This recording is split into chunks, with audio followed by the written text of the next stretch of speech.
డిఎస్సిలో డొంక తిరుగుడు అంటూ సాక్షి ఒక కాన్సెప్ట్ను ప్రొజెక్ట్ చేసింది. మెరిట్ లిస్ట్ ప్రకటించకుండానే ఎంపిక చేసే కుట్ర, ఎంపికైన అభ్యర్థుల ఫోన్లకు నేరుగా మెసేజ్ పంపుతామనడంపై అనుమానాలు, తమకు కావాల్సిన వాళ్ళకి పోస్టులు ఇచ్చేందుకు అడ్డదారులు, టెట్ మార్కులు సరిగ్గా నమోదు చేయలేదంటే అభ్యర్థులపై నెపం, పూర్తి డేటా ఉన్నా సరి చేయకుండానే డిఎస్సి మార్కులు విడుదల, తుదికీలో తప్పులు సరి చేయకుండా అభ్యర్థులకు అన్యాయం.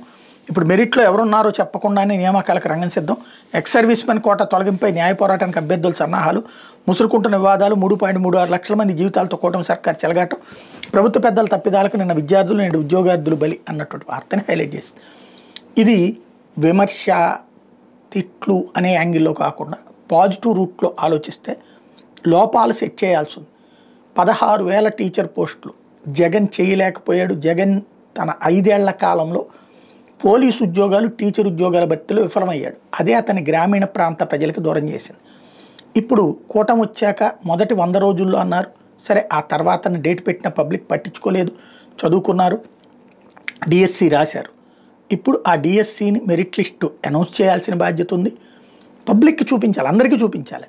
అవతలోడికి ఎన్ని ర్యాంక్ వచ్చింది, నాకెన్నో ర్యాంక్ వచ్చింది, అతను మెరిట్లో ఎంతలో ఉన్నాడు, నేను ఎంతలో ఉన్నాడు తెలియకపోతే ఎట్లాగా? ఇవి తేడా జరిగిందనుకోండి, వీళ్ళలో ఎవరో కోర్టుకు వెళ్తారు, రేపు కోర్టుకు వెళ్ళాక అది ఆగిపోతుంది. ఇది అధికారులకు దిక్కుమాలిన ప్రపోజల్ చెప్తారు. ఎవడైతే ఉద్యోగం చేస్తాడో వాడికి ఇంక కొంతమంది కొత్తగా ఉద్యోగాలకు రాకుండా చూడాలి, లేకపోతే అధికార పక్షం వాళ్ళని సంతుష్టీకరించడం కోసం అని చెప్పేసి మీకు ఖర్చు తగ్గించానని చెప్పేందుకోసం దిక్కుమాలిన సలహాలు ఇస్తుంటారు. ఇట్లాంటి వీటిట్లో దీన్ని అడ్డుపెట్టుకుని కోర్టుకు వెళ్తే వాయిదాలు పడిపోతే రిక్రూట్మెంట్ ఆగిపోతే లాస్ట్ ఒక 5 ఏళ్ల దాకా అట్లాగే ఉండొచ్చు అన్నట్టు. గతంలో డిఎస్సీలు అట్లాగే ఆగిపోయింది. ఆ విధంగా చేస్తే మాత్రం నిరుద్యోగులు అంగీకరించే పరిస్థితుల్లో ఇప్పుడు లేరు, ఎదురు తిరుగుతారు. అది చాలా పెద్ద దెబ్బ అవుతుంది, ఆలోచించుకోవాల్సి ఉంది.